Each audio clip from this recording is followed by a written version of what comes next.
Mais même, pardon, j'ai la difficulté à me concentrer. Non, c'est pas grave.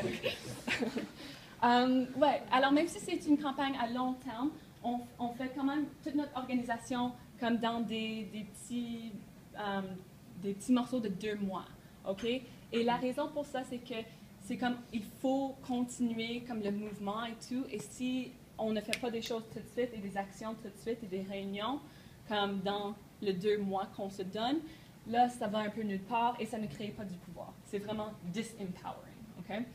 Alors là, comme vous voyez ici sur le calendrier, on a comme les 2 mois qu'on se donne, OK? Quand on a une réunion, la réunion, normalement, c'est la chose qui va venir à la semaine avant la fin du 2e mois.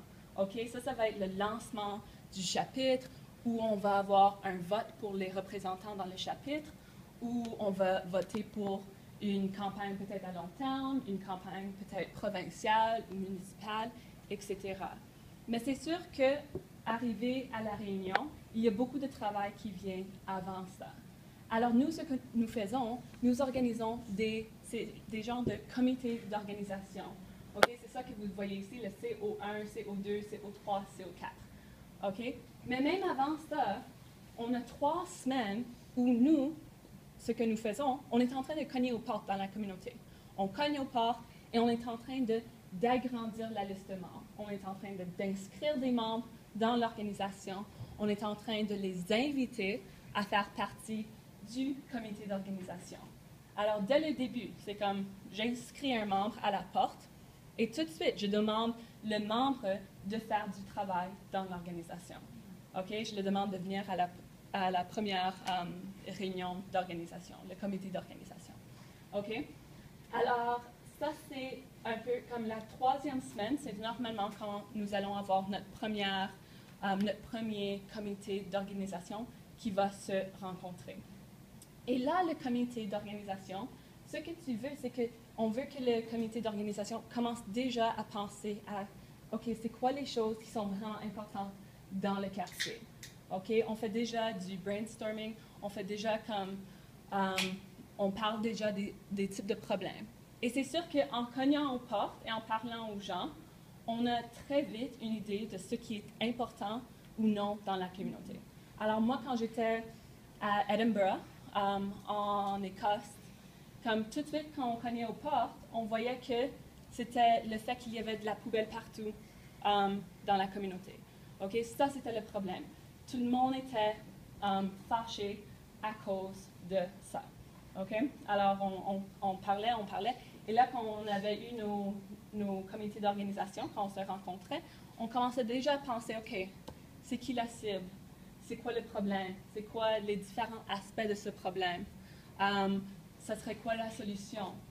Et c'est pas juste des solutions comme, OK, il faut nettoyer les rues. Ça, c'est trop vague. C'est beaucoup trop ouvert. Alors, il faut avoir des solutions spécifiques. Est-ce qu'il faut qu'on engage plus de personnes à nettoyer les rues? Est-ce qu'il faut qu'on mette plus d'argent à avoir des poubelles, des plus grandes poubelles? C'est quoi la solution au problème? Alors là, on se rencontrait et on mettait ensemble ces idées, OK? Et dès le premier comité d'organisation, on commence déjà à faire ça. Et on fait un genre d'activité de brainstorming aussi, où on parle, OK, c'est quoi les problèmes dans la communauté? On regarde tous les problèmes dans la communauté. Ce serait quoi les 2 choses les plus importantes? Et quand on choisit un problème, et on va parler un peu de ça aussi, c'est comme, OK, est-ce que c'est visible? Est-ce que c'est gagnable? Est-ce que ça va apporter d'autres personnes à l'organisation? C'est ces genres de choses qu'on regarde aussi. Là, après qu'on se rencontre avec le comité d'organisation, pendant 4 semaines, là, on a le lancement de la grande réunion. OK? Et c'est là, la grande réunion, où on va, voter pour les représentants, peut-être voter pour une campagne plus à long terme. Alors, si on avait décidé dans les comités d'organisation, OK, la poubelle, c'est vraiment comme le grand problème. Et on a décidé, ça va être quoi notre action? Est-ce qu'on veut une pétition? Est-ce qu'on veut aller à l'hôtel de ville? Est-ce qu'on veut une manifestation? On choisit nos actions pour la campagne, comme dans ces réunions avec le comité d'organisation. Et ensuite, à la réunion, on lance la grande campagne, la première campagne. Et toutes les personnes qu'on a invitées à la réunion et qui viennent à la réunion, on les envoie à l'action qui vient la semaine après. Et comme ce calendrier est extrêmement important parce que c'est toujours le mouvement et il faut garder ce mouvement. Comme si on fait l'action un mois après, c'est comme toute l'énergie, elle est morte. Et c'est bien parce que aussi c'est comme on fait beaucoup de travail en extra si on met l'action un mois plus tard parce que là c'est comme OK, on peut toutes envoyer les personnes qui sont venues à la réunion et c'est déjà des personnes qui sont intéressées, on peut les envoyer à l'action. OK?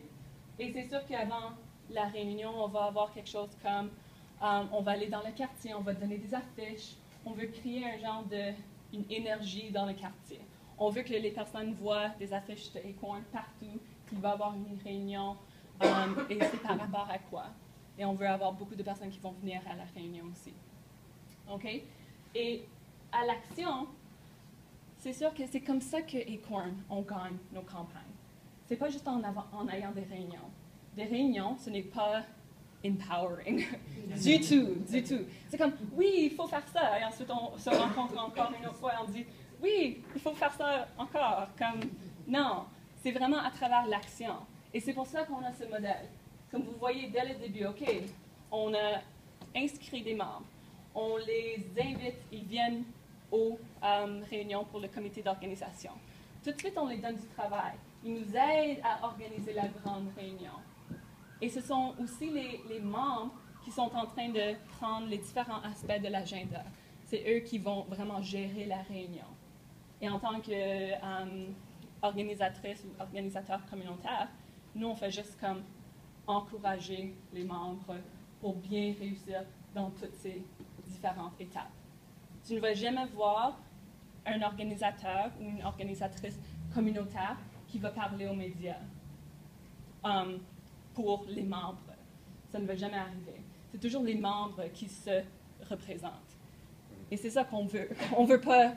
Moi, ça va faire quoi de m'avoir parler aux médias pour nos membres qui vivent dans un quartier et moi, je ne fais même pas partie de ce quartier. Non. C'est vraiment nos membres qui se représentent à chaque niveau. Et c'est sûr que durant tout ça, ce qu'on est en train de faire, on est en train de développer nos membres. OK? Alors, on les donne les outils, OK, parce que c'est pas tout le monde qui sait parler aux médias, c'est pas tout le monde qui sait comment organiser ou gérer une réunion communautaire. Alors, c'est nous qui devons aller à leur maison, aller en personne, de façon individuelle, et aussi les entraîner. Leur dire, OK, on fait des scénarios.